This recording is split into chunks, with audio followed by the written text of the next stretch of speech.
What's going on, nation? Today we're going to be going over the 6 dumbest push-up mistakes sabotaging your chest growth. And if you missed my last dumbest mistakes video on dips, I'll link to that down in the info section below.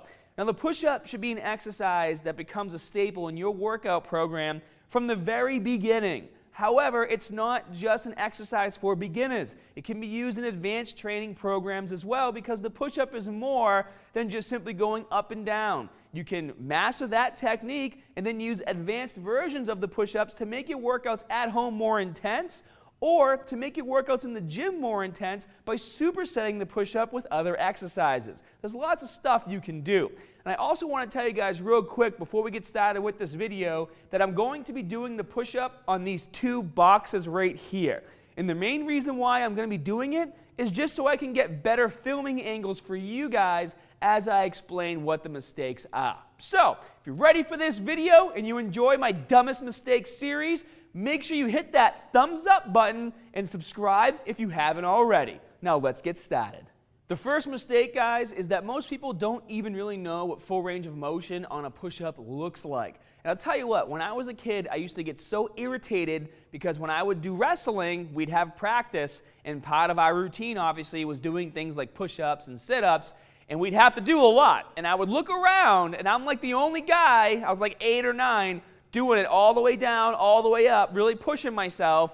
And then I would see all these other kids on my wrestling team doing these half-assed push-ups, just trying to get away with half reps, because obviously push-ups can get pretty hard. But then what that kind of turns into over time is you really don't get a sense of what full range of motion is supposed to look like. And if you want to build a big chest at home and really want to activate your triceps, you have to know how far to go down and how far to go up. So let's get over here real quick. I'm going to jump up. And now full range of motion is going to look like this, guys. You're going to get your body perfectly straight. You're going to keep your back nice and straight, your head straight. You're going to keep your hips down. And you're going to bring your chest all the way to the floor. And as soon as your chest touches the floor, you're going to push yourself back up. But it doesn't stop here. When you get to here, you're going to push up and through, activating your serratus anterior. And, some people call this a push-up plus, this movement from here to here. But in my opinion, that's how every single repetition should look when you do a push-up. You should always take advantage of full range of motion to get the most out of the movement. And if you want to build a big upper body at home and you want to activate your chest and triceps properly, you have to go all the way down and all the way up on every single repetition. Mistake number 2, guys, is flaring your elbows out wide. And I'll show you what I mean. As you guys just saw in the first mistake video when I showed you proper range of motion, my elbows were tucked in and I was pushing through like this. A lot of people, especially beginners, when they do a push-up, and even people who know how to do a push-up properly, when they start to fatigue, the first thing that's going to usually go is the elbows. And what I mean is you start to see a lot of this, and then as you go down, the elbows kind of come out to the side like that. And what this does is obviously it takes you away from being in the strongest position possible, but it can also transfer a lot of the load to your shoulders. And you'll feel a huge difference when you go up and down like this. You'll feel it in your shoulders.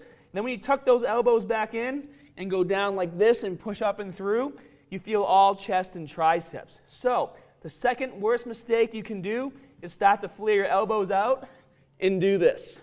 That's not what a push-up's supposed to look like. The third mistake is not keeping a straight spine throughout the movement. Guys, it should literally look like there's a metal rod going up your butt and out the top of your head as you perform your repetitions. You should keep your body perfectly straight. And then the reason why most people don't keep their bodies perfectly straight is because as they're performing the movement, they're not controlling their core. And as their core starts to deflate, or if they're not taking in a breath and keeping this area nice and tight, as they start to deflate this way or they start to sag that way, it causes the body to do all sorts of things. And I'll show you what I mean. So usually there's 2 things that happen. The most common thing is the hips start to go up really high like this to compensate for the weak core not being able to hold this position, which is basically a plank position. So you start to see this happening with the push-up, which obviously starts to place a bit more emphasis on your shoulders as you do the movement. So if the goal is to target your chest and utilize your triceps as much as possible, you want to stay as straight as you can. Now, the other thing that you see happen is kind of like a sag push-up, where they sag real deep in the core like this and keep their chest up, and it's like as soon as your hips touch the ground here, you go back up. And as you guys can see, there's clearly a difference in the range of motion in that you're actually working your chest if you're doing a sag push-up like that versus the correct way, which is all the way down and all the way up. So, when you guys are doing push-ups, make sure you're always keeping that spine straight and utilizing that full range of motion. The fourth mistake, guys, is going way too fast on your repetitions. You'll see people in the gym do this when it's time to do push-ups. And what happens as soon as you start going too fast? Usually the first thing that happens is your full range of motion goes out the window. You don't go all the way to the ground, and you don't do the plus at the top to activate the serratus anterior. It usually just goes from about halfway down to about here, maybe even a slight bend in the elbows, and you just see this. Just because you're going faster and doing more reps in less time doesn't mean you're working your chest as hard as you possibly can. Guys, full range of motion is always going to give you the most amount of work for muscle breakdown and regrowth. Now, you can still go fast when you do your push-ups. Just make sure you go all the way down and all the way up on every single repetition. Mistake number 5, guys, is improper breathing. The push-up, even advanced versions of it, isn't like doing a heavy squat or heavy deadlift or even a heavy bench where you have to take in a lot of air to help keep your core as tight as possible to lift a maximum load. For the most part, this is a body weight exercise, and when doing your repetitions, it's okay to take a breath on every single rep. But with that being said, you are trying to keep your core as tight as possible, so it does matter when you take the breath in and when you let it out. So, for example, what you're going to do is you're going to take in a breath as you go down, and when you take in a breath, guys, take it in through your nose. So take it in through your nose. Then once you get to the bottom, as you're pushing up, let it out in a nice steady stream. Just like this. Take it in.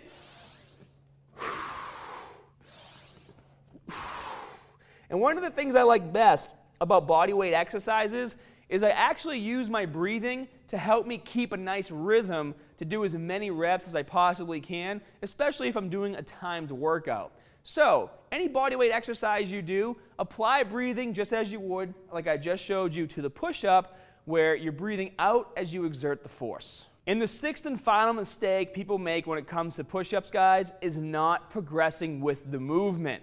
Obviously, as you start to get big and strong, and especially when you start going to the gym, and you start using heavy dumbbells and barbells on your chest exercises, body weight push-ups aren't going to be tough anymore. And for those of you who can't do body weight push-ups yet, I don't want you going and basically trying to do 1 or 2 at a time and then stopping because you can't handle a set of 10. For those of you just starting out, the best thing for you to do is to do push-ups on your knees. What this is going to do is displace basically half of your body weight and allow you to do full range of motion and get all your repetitions in. However, I will say one thing. You'll notice that when I'm doing my push-ups on my knees, I'm not bending at the waist, all right? You still want to keep everything that's moving as straight as possible, so when you're on your knees, make sure you're not putting your butt into the air. As soon as you master the knees push-ups, then you're going to go over into the regular push-ups, and obviously we just went over proper form for those. And then once you get really good at doing regular push-ups, then you can start to go towards more advanced versions of the movement. One of those advanced versions being weighted push-ups, and you can do this several different ways, obviously. You can put on a weighted vest, or you can have somebody just put a bunch of heavy plates on your back and do push-ups that way. And once those start to get pretty easy, then you can start moving into like plyo push-ups. You can do a version of plyo push-ups where you're pushing only your upper body off the ground. If you want to have fun with it, you can do a clap in between repetitions. As soon as you get really good at those, try doing a plyo push-up where you push your whole body into the air. Those are a lot of fun. I actually use those a lot in my routines that I do with you guys, my full real-time workout routines. And then if you guys want to get really crazy with your push-ups, the last variation you can try is a single arm push-up. And that's really great for working out at home because obviously if you're at home and you have limited equipment and you want to make push-ups as hard as possible to try and grow your chest, you can utilize something like a single arm push-up to place a much heavier load on the chest on every single repetition. So That's my six biggest mistakes when it comes to push-up, guys. I hope you enjoyed the video. I love doing the dumbest mistakes series. So if you guys have suggestions for future exercises you want me to cover, please leave them down in the comment section below. And if you haven't already, hit that thumbs up button if you enjoyed the content. And be sure to turn on video notifications so you never miss a new video upload. And as always, guys, more good stuff coming soon. See ya.